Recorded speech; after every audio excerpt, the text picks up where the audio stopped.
प्राचीन काल की बात है। काशी नगरी के पास एक घना जंगल था जिसे लोग मृत्युवन कहते थे। इस जंगल के बारे में यह प्रसिद्ध था कि जो भी उसमें जाता वह कभी लौटकर नहीं आता। कई राजा और वीरों ने इस रहस्य को सुलझाने का प्रयास किया, लेकिन वे सब गायब हो गए। काशी के राजा विक्रमादित्य इस समस्या से बहुत चिंतित थे। एक दिन उन्होंने घोषणा की कि जो भी इस जंगल के रहस्य को सुलझाएगा उसे वह मुँह मांगा इनाम देंगे। कई योद्धा आगे आए, लेकिन कोई लौटकर नहीं आया। राजा के छोटे पुत्र युवराज अर्जुन बहुत ही निडर और बुद्धिमान थे। उन्होंने ठान लिया कि वे इस जंगल के रहस्य को सुलझाकर ही रहेंगे। उनके गुरु ने उन्हें रोकने का प्रयास किया, लेकिन अर्जुन अडिग थे। उन्होंने अपनी तलवार संभाली और अकेले ही जंगल की ओर निकल पड़े। जंगल में प्रवेश करते ही अर्जुन को अजीब सी ठंडी हवा का एहसास हुआ। पेड़ इतने घने थे कि सूरज की रोशनी भी अंदर नहीं पहुंच पा रही थी। जैसे ही वे कुछ कदम आगे बढ़े, उन्हें लगा कि कोई उन्हें देख रहा है। अचानक एक काला साया उनके सामने प्रकट हुआ। कौन हो तुम? अर्जुन ने तलवार निकालते हुए पूछा। वह साया हंसा और बोला, तुम हिम्मत वाले हो, लेकिन यह जंगल तुम्हारे लिए नहीं है। यदि तुमने एक कदम और बढ़ाया तो तुम भी उन लोगों की तरह गायब हो जाओगे जो यहाँ आए थे। लेकिन अर्जुन ने हिम्मत नहीं हारी और वे आगे बढ़ गए। अचानक उन्होंने देखा कि उनके सामने एक सुंदर महल प्रकट हो गया। महल में सुंदर अप्सराएं नृत्य कर रही थी, स्वादिष्ट भोजन रखा था और सुख सुविधाओं की हर चीज मौजूद थी। अर्जुन कुछ देर के लिए रुके, लेकिन तभी उन्हें अपने गुरु की शिक्षा याद आई। मोह और माया का त्याग ही सच्चा पराक्रम है। उन्होंने अपनी आंखें बंद की और जैसे ही दोबारा खोली, सब गायब हो गया था। यह सब एक माया थी जो जंगल में उन्हें भ्रमित करने के लिए रची गई थी।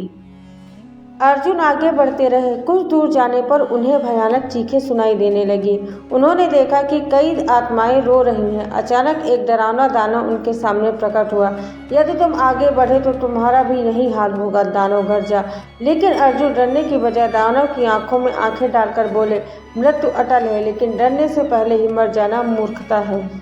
जैसे ही अर्जुन ने यह कहा, दानव गायब हो गया।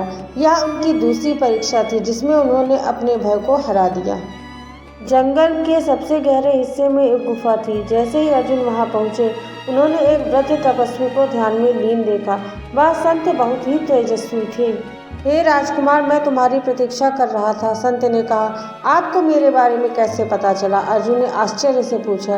क्योंकि यह जंगल कोई साधारण स्थान नहीं है, यह स्वयं भगवान शिव का निवास स्थान है। केवल वही इसे पार कर सकता है जो मोह, भय और अहंकार को छोड़ दे। लेकिन तुमने 2 परीक्षाएं उत्तीर्ण कर ली हैं, लेकिन अब अंतिम परीक्षा की बारी है।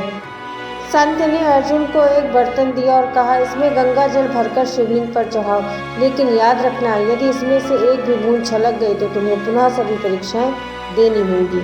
अर्जुन बड़े ध्यान से जल लेकर चलने लगे, लेकिन जैसे ही वे शिवलिंग के पास पहुंचे, उनका मन गर्व से भर गया। मैंने इतनी कठिन परीक्षाएं पास कर ली, मैं सबसे श्रेष्ठ हूँ। जैसे ही उनके मन में यह विचार आया, बर्तन से जल छलक गया। संत मुस्कुराए और बोले, यही तुम्हारी अंतिम परीक्षा थी, अहंकार का नाश। अर्जुन को अपनी भूल का एहसास हुआ और उन्होंने विनम्रता से भगवान शिव से क्षमा मांगी। तभी एक दिव्य प्रकाश प्रकट हुआ और स्वयं भगवान शिव वहां प्रकट हुए। वत्स, तुमने कठिन परीक्षाएं उत्तीर्ण की हैं, लेकिन सच्चा ज्ञान तभी आता है जब अहंकार समाप्त हो जाता है। जाओ, अपने राज्य में न्याय और धर्म की स्थापना करो, शिव ने कहा।